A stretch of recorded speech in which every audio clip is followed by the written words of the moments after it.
हाँ बच्चों, तो आज से हम लोग अपना इंटर का नया चैप्टर शुरू करते हैं। आव्यूह। आव्यूह को इंग्लिश में बोलते हैं मैट्रिक्स।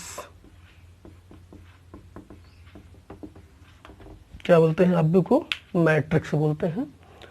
अब इसकी शुरुआत करते हैं। पहले थोड़ा सा कॉन्सेप्ट के बारे में समझ लेते हैं, फिर इसकी परिभाषा बताएंगे और फिर इस पे आगे बात करेंगे जो है। तो आव्यूह क्या होता है?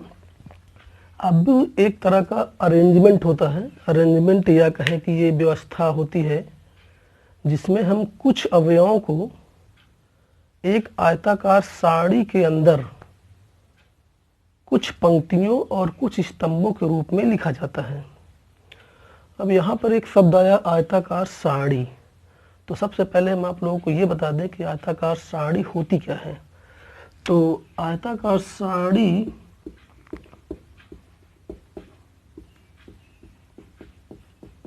जिसको अंग्रेजी में बोलते हैं रेक्टेंगुलर एरे। रेक्टेंगुलर एरे, ये आयताकार सारणी का जो शेप होता है ये ऐसे बनाया जाता है। ये यानी दो वर्टिकल लाइन होती है और दोनों वर्टिकल लाइन को ऊपर से भी और नीचे से भी अंदर की ओर मोड़ देते हैं। तो ये जो शेप बनता है इसी शेप को बोलते हैं आयताकार सारणी। ध्यान दीजिए, सारणी बोल रहे हैं, सारणिक नहीं बोल रहे हैं।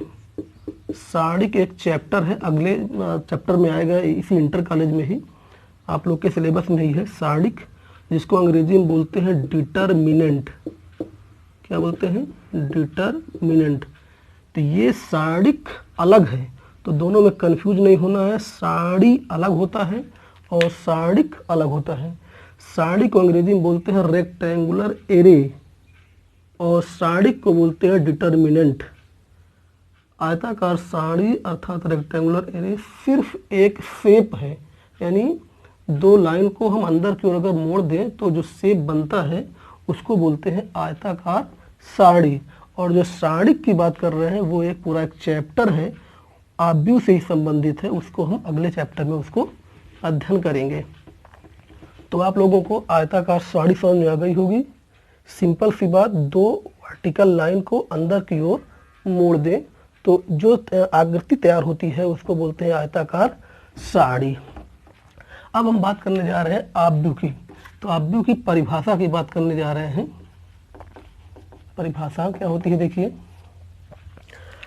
आव्यूह एक ऐसी व्यवस्था अर्थात अरेंजमेंट या विधि होती है या नियम होता है जिसमें हम दिए गए अवयवों को, कुछ अवयवों को पंक्तियों और स्तंभों के रूप में लिखते हैं। तो पहले इसकी परिभाषा लिखते हैं, फिर और आगे बात करेंगे। आव्यूह एक ऐसी व्यवस्था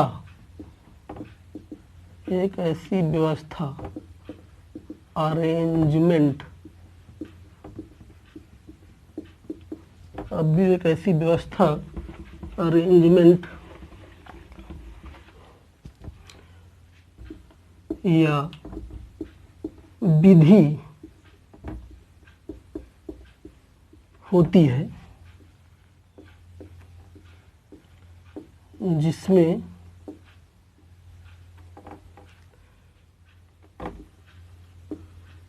कुछ अवयवों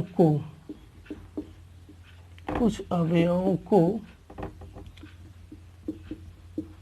आयताकार सारणी के रूप में, कुछ अवयवों को आयताकार सारणी के अंदर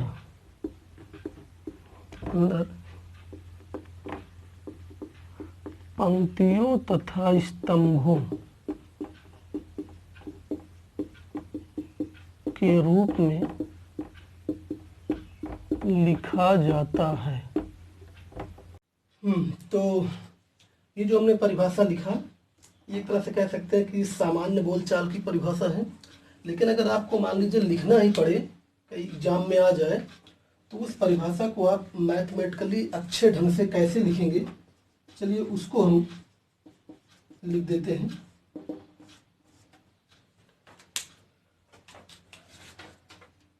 यदि यम तथा यन दो प्राकृतिक संख्या हो,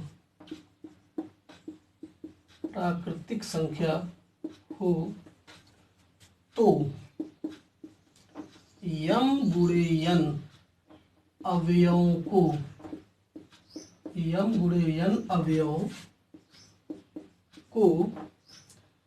एक आयताकार सारणी के अंदर यम पंक्तियों तथा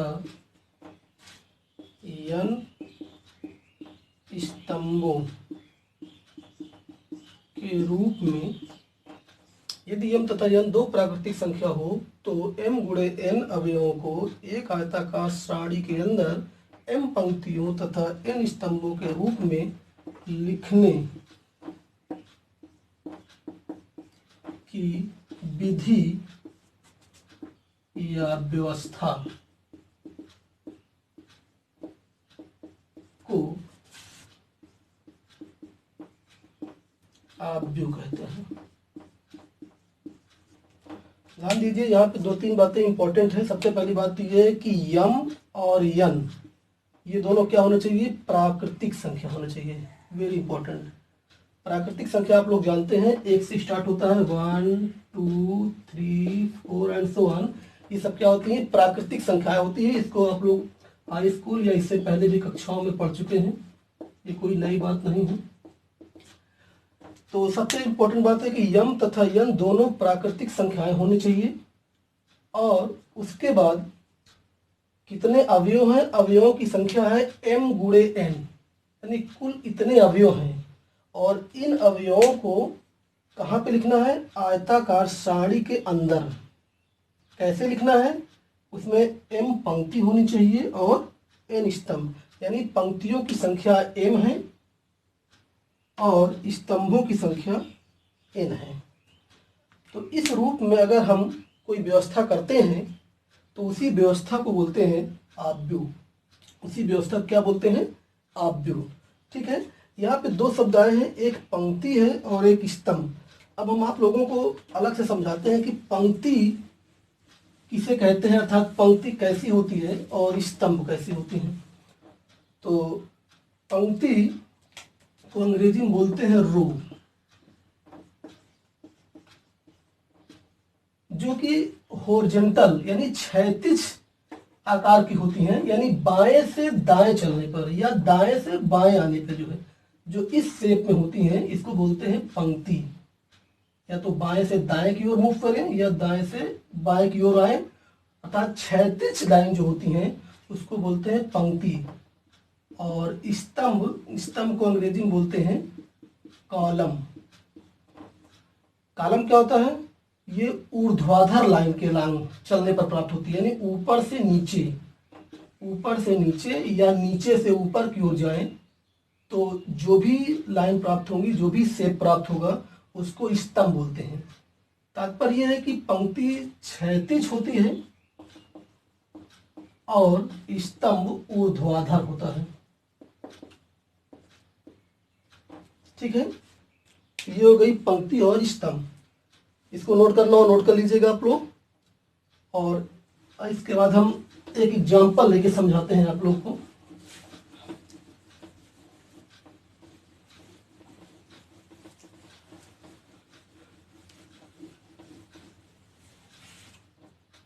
चलिए, जैसे मान लीजिए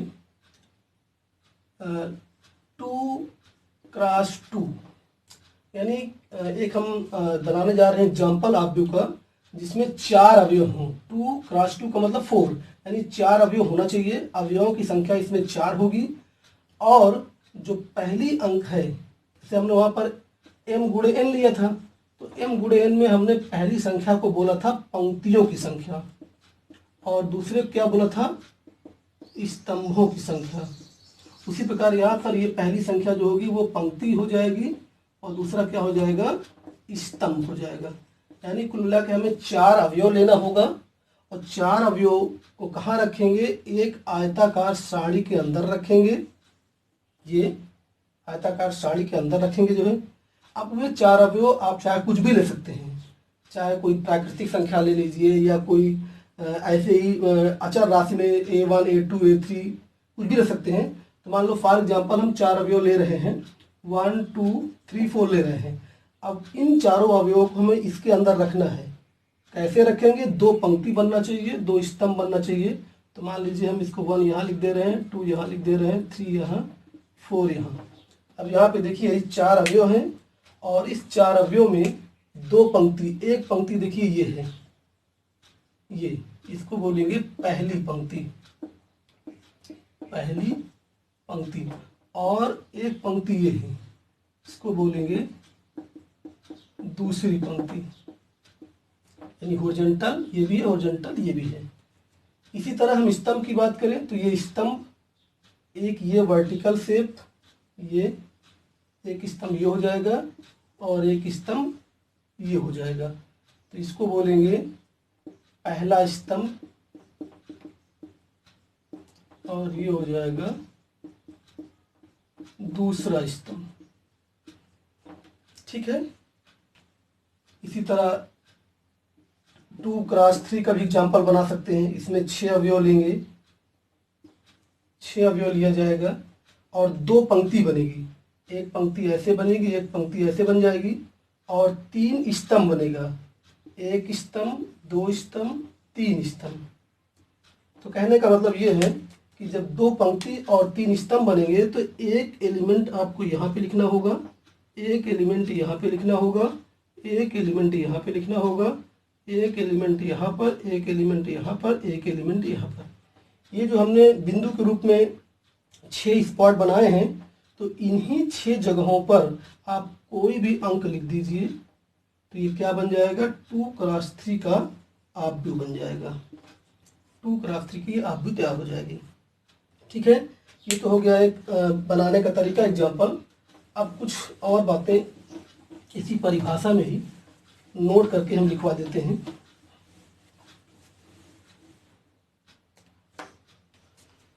नोट नंबर फर्स्ट,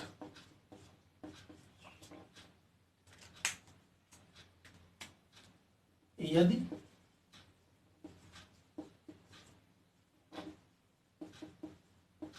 किसी आव्यूह में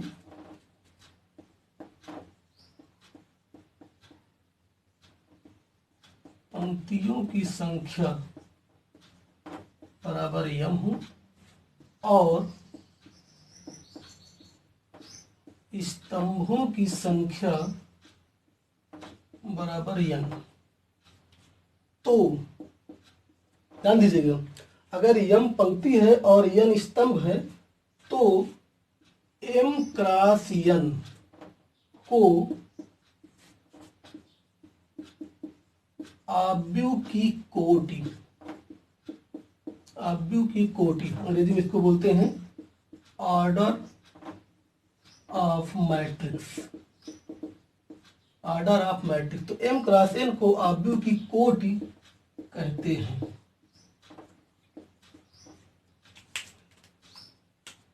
आव्यूह की कोटि अलग से आप हेडिंग लिख के भी लिख सकते थे, हमने हेडिंग नहीं लिखा, इसी में लिखवा दिया है।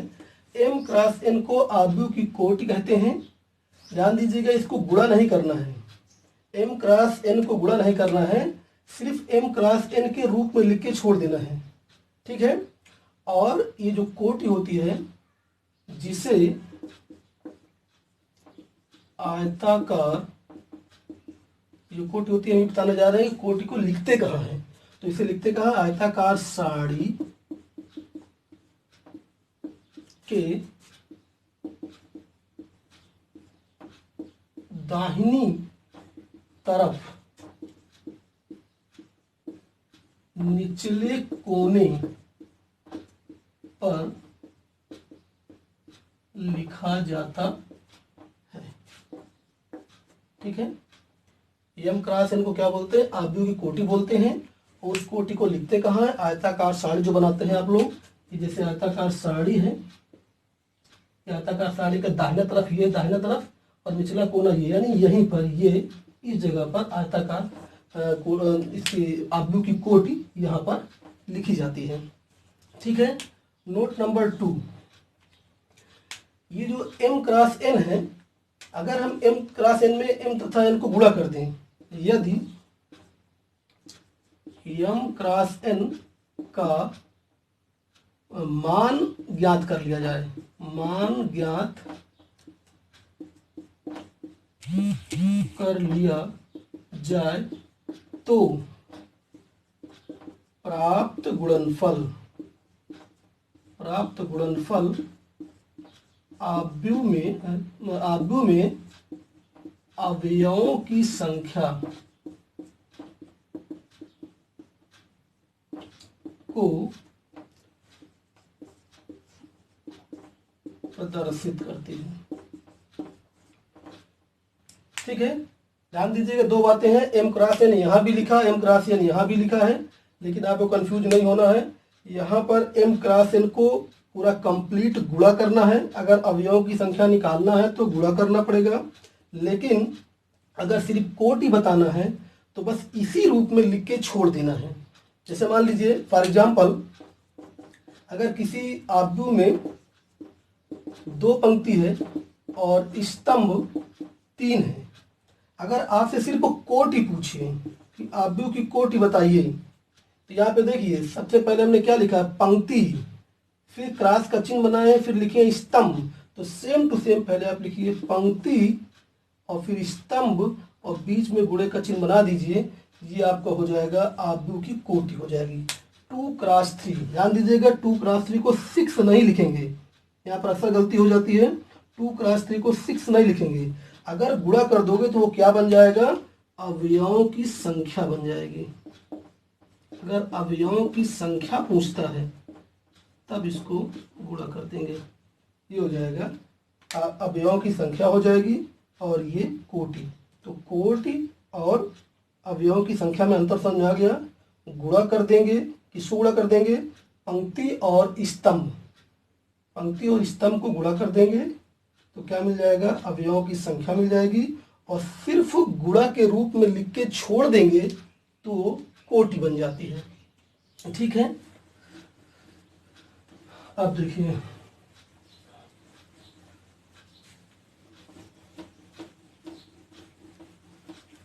आव्यूह को लिखते कैसे हैं? नोट नंबर 3 में आव्यूह को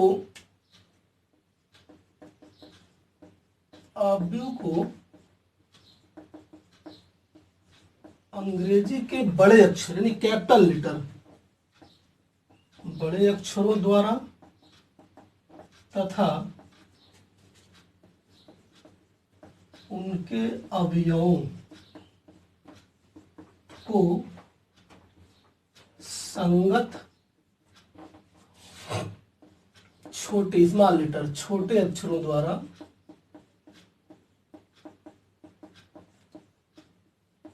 लिखा जाता है। ठीक है, जैसे इस capital A, capital B, capital C, capital D, capital E, ये सब आव्यूह को लिखने का रिप्रेजेंटेशन है।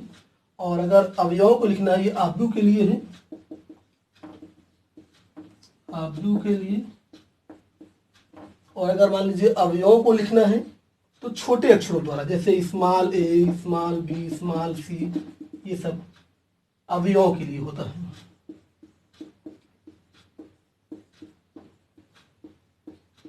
अवयवों के लिए, ठीक है। तो अवयवों के लिए स्मॉल लेटर यूज करते हैं और आव्यूह के लिए कैपिटल लेटर यूज करते हैं। तो आव्यूह की परिभाषा बता दी है हमने आपको। कोटि बता दिया, पंक्ति स्तंभ बता दिया। अब हम एक आव्यूह को लिखने का एक व्यापक तरीका बताने जा रहे हैं कि अगर मान लीजिए m क्रॉस n की कोटि की आव्यूह हो तो उसका व्यापक रूप क्या होता है। तो अगली हेडिंग हमारी है m क्रॉस n कोटि के आव्यूह की व्यापक विधि या व्यापक रूप कह सकते हैं। आव्यूह का व्यापक रूप क्या होता है, जनरल फॉर्म क्या होता है इसका। तो देखते हैं इसको हम कैसे लिखते हैं। जैसे मान लीजिए कोई आव्यूह A है। अब ये आप लोग यहाँ पे देखिए कि अगर m क्रॉस n कोटि का आव्यूह है तो इसका मतलब इसमें m पंक्ति आने वाली है, n स्तंभ आने वाला है और कुल अवयवों की संख्या mn होगी। अब इसको हम कैसे लिखेंगे, देखिए एक हम ये आयताकार सारणी का शेप बना लेते हैं ये, और हम यहाँ पे पहली पंक्ति बनाएंगे, दूसरी पंक्ति बनाएंगे, तीसरी पंक्ति बनाएंगे, डॉट डॉट डॉट, लास्ट में फिर एमवी पंक्ति होगी। पंक्ति यहाँ पर m है और ऐसे स्तंभ, पहला स्तंभ, दूसरा स्तंभ, तीसरा स्तंभ, चौथा स्तंभ, डॉट डॉट डॉट, nवां स्तंभ हम बनाएंगे। अब देखिए बात ये करना है कि जैसे हमने कहा था आपको कि हम आव्यूह के लिए कैपिटल लेटर यूज करते हैं और अवयवों के लिए स्मॉल लेटर यूज करते हैं। तो स्मॉल लेटर जैसे यहाँ पर कैपिटल A है तो अवयवों के लिए हम स्मॉल a यूज करेंगे। अब बात यह है कि स्मॉल a सिर्फ कहाँ कहाँ लिखेंगे हम, तो इसके लिए हम क्या करते हैं, जैसे मान लीजिए यहाँ पे हमें पहला एलिमेंट लिखना है तो ये जो एलिमेंट लिखेंगे तो ये किस पंक्ति में होगा, हम बोलेंगे पहली पंक्ति में होगा। जो भी हम बनाने जा रहे हैं पहली पंक्ति बनाने जा रहे हैं, और स्तंभ भी यहाँ से पहला स्तंभ बनेगा। तो कहने का मतलब ये है कि जो भी अवयव यहाँ पे लिखा जाएगा वो किस पंक्ति में होगा, बोलोगे पहली पंक्ति। किस स्तंभ में होगा, बोलोगे पहला स्तंभ। यानी पंक्ति भी पहली, स्तंभ भी पहला। तो हम उसके लिए क्या करते हैं, यहाँ पर स्मॉल a लिखते हैं और इसके सफिक्स में अर्थात इसके नीचे यहाँ पे 1 1 लिख देते हैं। ध्यान दीजिए ये 11 नहीं, आप कह सकते हैं कि 11 लिखा है, लेकिन बोल चाल में इसको हम 11 नहीं पढ़ेंगे, हम इसको A11 पढ़ेंगे। A11 का मतलब क्या है, यहाँ पे अलग से हम समझा दे रहे हैं। A11 का मतलब है, ध्यान दीजिए, A का मतलब यहाँ पर A नहीं है, A का मतलब है अवयव, और इस 1 का मतलब है पहली पंक्ति, इस 1 का मतलब है पहला स्तंभ। तो इसका पूरा नाम ये हो जाएगा कि पहली पंक्ति तथा पहले स्तंभ का अवयव। तो A11 का मतलब क्या हो गया, पहली पंक्ति तथा पहले स्तंभ का अवयव। इसी प्रकार हम आगे बढ़ेंगे तो ये हो जाएगा A12, यानी पंक्ति देखिए पहली ही बन रही है, तो जो अंक पहले स्थान पे लिखेंगे वो पंक्ति के लिए है, और जो अंक दूसरे स्थान पे लिखते हैं वो किसके लिए है, स्तंभ के लिए है। इसी प्रकार आगे बढ़ेंगे तो ये हो जाएगा A13। बोलिए कोई दिक्कत। 13 का मतलब पहली पंक्ति तीसरा स्तंभ। अभी हम यहाँ बनाएंगे, देखना है, तो ये वर्टिकल लाइन आएगी तो ये पहला स्तंभ बनेगा, यहाँ से दूसरी वर्टिकल लाइन आएगी दूसरा स्तंभ बनेगा, यहाँ से तीसरी वर्टिकल लाइन आएगी तीसरा स्तंभ बनेगा। तो इसी देखिए यहाँ पे 3 लिखा है, डॉट डॉट डॉट। इसी प्रकार लास्ट में यहाँ पे हम क्या लिखेंगे, A1 पंक्ति पहले ही है और स्तंभ आखिरी है, तो कुल कितने स्तंभ हमारे पास है, यहाँ पे देखिए n लिखा है, तो कुल कितने स्तंभ है, n। तो आखिरी वाला कौन सा होगा, nवां, तो A1n हो जाएगा। इसी प्रकार अगर हम दूसरी पंक्ति लिखेंगे तो यहाँ पे लिखेंगे A2, स्तंभ कौन सा है, पहला, तो A21 हो जाएगा। यहाँ पे लिखेंगे तो A22 हो जाएगा, A23 हो जाएगा। बात समझ रहे हो ना। 2 का मतलब पंक्ति की संख्या, 3 का मतलब स्तंभ की संख्या। तो आप चेक कर लीजिए, दूसरी पंक्ति है और ये तीसरा स्तंभ है। इसी प्रकार डॉट डॉट डॉट डॉट करके यहाँ पे दूसरी पंक्ति और लास्ट वाला स्तंभ A2n हो जाएगा। इसी प्रकार डॉट डॉट डॉट अगर हम लास्ट में आ जाएं तो बताइए लास्ट का मतलब कौन सी पंक्ति होगी, MV, क्योंकि कुल पंक्ति कितने हैं, M। तो पहली पंक्ति, दूसरी पंक्ति, तीसरी पंक्ति, डॉट डॉट डॉट, लास्ट में MV पंक्ति। तो यहाँ पे हम क्या लिखेंगे, AM1, स्तंभ तो पहला ही है तो 1 हो गया, AM2 2 AM3 और डॉट डॉट डॉट आखिरी में यहाँ पर क्या आएगा, ऐसा अवयव आएगा जो यमवी पंक्ति का है और एनवें स्तंभ का है, ये हो जाएगा। ठीक है, ये डॉट डॉट करके लिखा हमने पूरा। यहाँ पे कोटि कितनी हो जाएगी, m क्रॉस n की कोटि हो जाएगी। अब देखिए एक विशेष बात और, जैसे ये पहली पंक्ति है, ये दूसरी पंक्ति है, ऐसे तीसरी भी हो सकती थी, चौथी भी हो सकती थी और लास्ट में m भी है। तो पहली और यम के बीच में हम एक इन जनरल अपने से एक नई पंक्ति यहाँ बनाने जा रहे हैं, उसको हम बोलेंगे आईवी पंक्ति। क्या बोलेंगे, आईवी पंक्ति। क्यों बोलेंगे, अभी थोड़ी देर में आपको समझ में आ जाएगा। इसी प्रकार जैसे ये पहला स्तंभ है, दूसरा स्तंभ है, तीसरा स्तंभ है, तो डॉट डॉट डॉट यहाँ पर हम एक अपने से इन जनरल एक नया स्तंभ बोलने जा रहे हैं, जेवा स्तंभ। जेवा स्तंभ, जेथ कॉलम, जेथ कॉलम। ध्यान दीजिएगा, आई क्या है, आई एक और यम के बीच की ही कोई प्राकृतिक संख्या है। जैसे आई बराबर 1 बोल देंगे तो पहली पंक्ति हो जाएगी, आई बराबर 2 बोल देंगे दूसरी पंक्ति हो जाएगी। तो यहाँ पे कुछ नया नहीं है ये।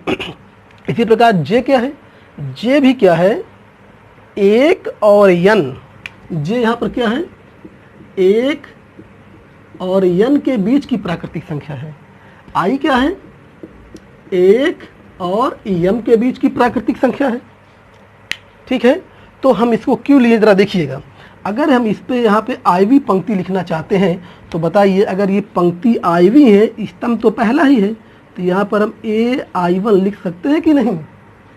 इसी प्रकार यहाँ पे हम क्या लिख सकते हैं, AI2 लिख सकते हैं, यहाँ पर AI3। ध्यान दीजिएगा, पंक्ति आई चल रही है और स्तंभ वही पहला, तो यहाँ पर 1 हो गया, स्तंभ दूसरा तो 2 हो गया, स्तंभ 3 तो 3 हो गया। और ध्यान दीजिए, जब हम इसके नीचे आएंगे जो कि जेवा स्तंभ था, तो जरा बताइए यहाँ पर क्या लिखा जाएगा। ए पंक्ति कौन सी, आईवी, स्तंभ कौन सा, जेवा, तो ये AIJ बने कि नहीं बनेगा, जो है AIJ। और बताइए लास्ट में यहाँ पर क्या होगा, AIN हो जाएगा। आप समझ में आई, कोई दिक्कत। यहाँ पे पहली पंक्ति दूसरी पंक्ति ये आईवी पंक्ति है, ये लास्ट में एमवी पंक्ति है। स्तंभ में पहला दूसरा तीसरा और ये जेवा स्तंभ है और ये एनवा। ये जो एलिमेंट आया है AIJ, थोड़ा इसी के बारे में हम आपको समझाना चाह रहे हैं अलग से। इसको पहले आप नोट कर लीजिए, फिर हम AIJ जो हमने यहाँ पे एलिमेंट लिखा है इसको हम थोड़ा समझाना चाहते हैं। AIJ very important element for this matrix. AIJ को बोलते हैं अवयव A का व्यापक अवयव। क्या बोलते हैं इसको हम, अवयव A का व्यापक अवयव, जनरल अवयव है। अच्छा, किसी अवयव को व्यापक क्यों बोलते हैं, व्यापक का मतलब ये है कि हर जगह हर अवयव में व्याप्त है, जनरल एलिमेंट। व्यापक अवयव काम यह है कि उससे हम प्रत्येक अवयव को प्राप्त कर सकते हैं। जैसे ये AIJ लिखा है, अगर यहाँ पे हम I बराबर 1 रख दें, J बराबर 1 रख दें, तो बोलिए क्या बन जाएगा, ये A11 नहीं बन जाएगा। देखिए A11 ये पहला एलिमेंट मिल गया। इसी प्रकार अगर हम I बराबर 1 रख दें, J बराबर 2 रख दें, तो ये A12 नहीं बन जाएगा। देखिए A12 ये है। कहने का मतलब ये है कि I को हम 1 से लेकर m तक और J को 1 से लेकर n तक चेंज करते हुए सारे अवयवों को प्राप्त कर सकते हैं।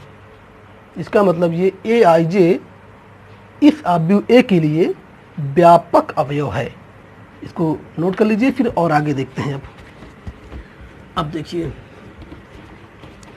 तो AIJ जो व्यापक अवयव था A के लिए, उसको हम क्या कह सकते हैं, AIJ का नाम क्या है बताइए ज़रा। A का मतलब हमने शुरू में बोला था, A का मतलब A नहीं होता, A का मतलब है अवयव, एलिमेंट। और वो अवयव किस स्थान पर है, आईवी पंक्ति तथा जेवे स्तंभ पर।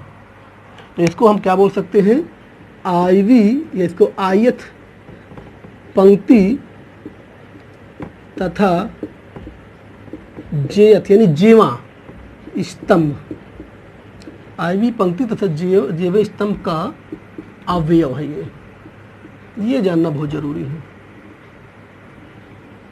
एआईजे का नाम जानना बहुत ही जरूरी है। This is the element situated ith row and jth column. ठीक है, अब देखिए जैसे हमने अभी थोड़ी देर पहले एक बहुत बड़ा आव्यूह बनाया था, हमने कहा कि वो आव्यूह ए को लिखने का व्यापक तरीका है, तो उसी आव्यूह को एक हम संक्षिप्त रूप में कैसे लिखते हैं, आव्यूह ए को संक्षेप में कैसे लिखते हैं। संक्षेप में ए बराबर लिखेंगे, ध्यान दीजिए अभी हम पूरा बड़ा सा आव्यूह बनाए थे, A11, A12, A13 ऐसे पूरा लिखे थे। हम अब कुछ नहीं लिखेंगे, सिर्फ व्यापक अवयव लिखेंगे, AIJ लिखेंगे और इसको आयताकार सारणी का रूप बनाएंगे और यहाँ पर जो भी कोटि होगी कोटि लिख देंगे। तो ये जो आव्यूह लिखा है A बराबर AIJ M क्रॉस N, ये और इससे पहले जो हम बड़े रूप में लिखे थे उसमें और इसमें कोई अंतर नहीं है। हमने ये कहा कि इसमें और जो इससे बड़े रूप में लिखे थे उसमें और इसमें कोई अंतर नहीं है, अर्थात ये AIJ और M क्रॉस N इस आव्यूह को हम चाहे इस रूप में लिखें या जो थोड़ी देर पहले हमने इस रूप में लिखा था A11, A12, A13, A13, A1I और लास्ट में A1N, अभी जो थोड़ी देर पहले लिखे दोबारा नहीं लिख रहे हैं हम, AM1 ये जो लास्ट में आया था ये, और यहाँ पे IV पंक्ति थी, AIJ आया था, ये सब, यानी ये वाला आव्यूह और इस वाले आव्यूह में कोई भी अंतर नहीं है। और जब कोई अंतर नहीं है तो कभी कभी हम व्यापक रूप यूज करेंगे और कभी संक्षिप्त रूप, अधिकतर हम संक्षिप्त रूप ही प्रयोग करते हैं। तो चलिए आज हमने जितना आपको पढ़ाया उस पर कुछ न्यूमेरिकल सवाल हो जाए। जैसे पहला क्वेश्चन हम कहें कि यदि आव्यूह ए बराबर लिखा है 1 2 3 4 5 6, तो अगर आप तुमसे पूछे कि इस पर कितनी पंक्ति है, तो पंक्ति की संख्या अगर पूछे तो पंक्ति आप बताओगे 2, ये पहली पंक्ति, ये दूसरी पंक्ति। स्तंभ अगर पूछे तो स्तंभ कितने हैं, 1 2 3, 3 स्तंभ हैं। पंक्ति की संख्या 2, स्तंभ की संख्या 3। अगर हम कोटि पूछे कि कोटि कितनी है, तो कोटि के लिए क्या करते हैं, हमने बताया था कि पहले पंक्तियों की संख्या लिखते हैं, फिर गुणे का चिन्ह बनाते हैं और यहाँ पर स्तंभ की संख्या लिखते हैं। तो कोटि कितनी हो जाएगी, 2 क्रॉस 3। चौथा क्वेश्चन अगर हम ये पूछें कि इसमें अवयव कितने हैं, अवयवों की संख्या अगर पूछें, अवयवों की संख्या अगर हम पूछें, तो अवयवों की संख्या के लिए क्या करेंगे, जो आपने कोटि लिखा है बस उसी को गुणा कर दो, तो कितने अवयव हो जाएंगे, 6 अवयव हो जाएंगे। तो इस तरह अगर कोई आव्यूह दिया है तो यहाँ पर हम 4 बातें बता सकते हैं। नंबर फर्स्ट ये पंक्तियों की संख्या, नंबर सेकंड को स्तंभों की संख्या, नंबर थर्ड कोटि कितनी है और नंबर 4 अवयवों की संख्या। समझ में बात आई, कोई दिक्कत? तो कभी भी किसी आव्यूह में ये 4 बेसिक बातें, पंक्तियों की संख्या मीन्स हॉरिजॉन्टल काउंट कर लें, स्तंभों की संख्या मीन्स वर्टिकल काउंट कर लें, और तीसरा कोटि कितनी है। तो कोटि के लिए वही जो पंक्तियों की संख्या, स्तंभों की संख्या आपने निकाला, उन्हीं को गुणन रूप में लिख के छोड़ दें। ध्यान देना है, गुणा नहीं करना है, सिर्फ गुणन रूप में लिख के छोड़ देना होता है। और चौथा, अगर अवयवों की संख्या पूछे तब गुणा जरूर कर देना, ठीक है। और कोटि को अगर लिखना है तो यहाँ पे फिर ये लिख भी सकते हैं, ठीक है। एक बात ये, दूसरी बात, इसी क्वेश्चन में हम और बताने जा रहे हैं। जैसे मान लीजिए ये आव्यूह लिखा है और पूछे तो A11 for example A21 A31 का मान ज्ञात कीजिए। कभी कभी पूछ लेता है मान ज्ञात कीजिए। अवयव यही है, इसी अवयव में हमें A11 का मान निकालना है, A21 का मान निकालना है, A31 का मान निकालना है। वेरी सिंपल, बहुत ध्यान से समझिएगा। A11 का मतलब अब हमने थोड़ी देर पहले क्या बताया था, ऐसा अवयव जो पहली पंक्ति और पहले स्तंभ में हो। अब जरा आप इसमें देखिए, इस अवयव में पहली पंक्ति आपकी ये है और पहला स्तंभ ये है। तो बताइए ये दोनों लाइन एक दूसरे को कहाँ पे कट करी है, यहाँ पे कट करी है। तो ये एलिमेंट जो यहाँ पे लिखा है, ये पहली पंक्ति और पहले स्तंभ का अवयव है कि नहीं है। तो ये अवयव यहाँ पे क्या लिखा है, 1। तो ये हो गया A11। इसी तरह अगर A21 की बात करें, A21 का मतलब क्या होता है, दूसरी पंक्ति और पहला स्तंभ। तो देखिए दूसरी पंक्ति ये जा रही है और पहला स्तंभ ये है। तो ये एलिमेंट 4 जो लिखा है, 4 देखिए दूसरी पंक्ति में है और पहले स्तंभ में है। तो A21 बराबर हो जाएगा 4। A31 यहाँ पे नहीं है, गलती से लिख गया है, क्योंकि A31 तीसरी पंक्ति है ही नहीं है, इसलिए बस यही दोनों ठीक है जो है। यहाँ पे हम चाहें तो A31 की जगह पे A13 पूछ लें, A13। तो जब A13 का मतलब होगा, तो A13 का मतलब पहली पंक्ति तीसरा स्तंभ। देखिए ये पहली पंक्ति है और ये तीसरा स्तंभ है। तो ये एलिमेंट जो देख रहे हो 3, ये पहली पंक्ति का एलिमेंट है और तीसरा स्तंभ का है, तो ये 3 हो जाएगा। तो इस तरह आपसे कुछ भी पूछ सकता है, ये A11 है, ये A12 है, ये A13 है, ये A21 है, ये A22 है, ये A23 है। ठीक है, आप सामान्य बोलचाल में कह सकते हैं यहाँ पर A11, A12, A13, A21, A22, A23, वो अलग बात है, लेकिन वैसे बोलते नहीं हैं। अगला एग्जाम्पल देखते हैं, मिटा देते हैं इसको। एक तरह सवाल और बनता है, जो हमने कहा था कि एक व्यापक यानी विस्तार रूप में, एक संक्षिप्त रूप में, तो उस पर भी एक क्वेश्चन बना देते हैं। यदि A बराबर, ध्यान दिया, संक्षिप्त रूप लिखने जा रहे हैं, यदि A बराबर AIJ और यहाँ पे कोट लिख दिया हमने 2x2, तो क्या पूछेगा, तो A को व्यापक रूप या इसी को विस्तार रूप भी कह सकता है, विस्तार रूप में लिखिए। ध्यान दीजिए, चाहे व्यापक रूप कहे चाहे विस्तार रूप कहे। व्यापक रूप या विस्तार रूप मतलब होता है वही कि इसमें आपको सारे अवयव दिखने चाहिए। A11 क्या है, A12 क्या है, A13 क्या है। अभी देखिए इसमें सिर्फ एक ही एलिमेंट दिख रहा है और इसमें कुल कितने एलिमेंट हैं आप कोट देख के बता सकते हैं। 2x2 मतलब 4, यानी 4 एलिमेंट इसमें होंगे। और कितनी पंक्ति होगी, 2 पंक्ति। कितने स्तंभ होंगे, 2 स्तंभ। तो इसी को अगर हम व्यापक रूप में लिखना चाहें, इसका हल देखिए, तो A बराबर AIJ 2x2।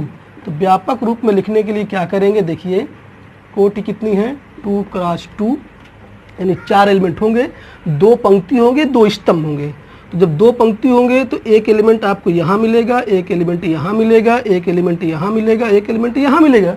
एक हम स्ट्रक्चर ड्रा कर रहे हैं, यानी एक पंक्ति ये, एक दूसरी पंक्ति ये, पहला स्तंभ दूसरा स्तंभ, यानी एक एलिमेंट हमको यहाँ पे लिखना होगा, एक यहाँ पे लिखना होगा, एक यहाँ पर, एक यहाँ पर।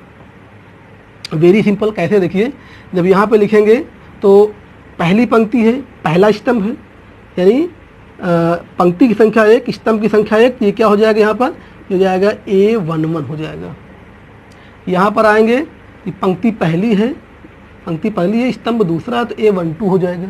इसी तरह यहाँ पर आएंगे तो पंक्ति दूसरी बनने जा रही है, तो ये A2 और ये स्तंभ पहला है तो 21 हो जाएगा, और यहाँ पर A22 हो जाएगा। बोलिए, थोड़ी देर पहले हमने इसको समझाया भी था। तो इसमें और इसमें कोई अंतर नहीं है। इसमें लिखने में, इसको लिखने में टाइम ज़्यादा लगता है, इसको जल्दी लिख सकते हैं। तो अधिकतर क्वेश्चन में इसी का प्रयोग किया जाता है, खासतौर से थ्योरम बेस्ड क्वेश्चनों में जो है। ठीक है, तो ये संक्षिप्त रूप था, ये व्यापक रूप हो गया।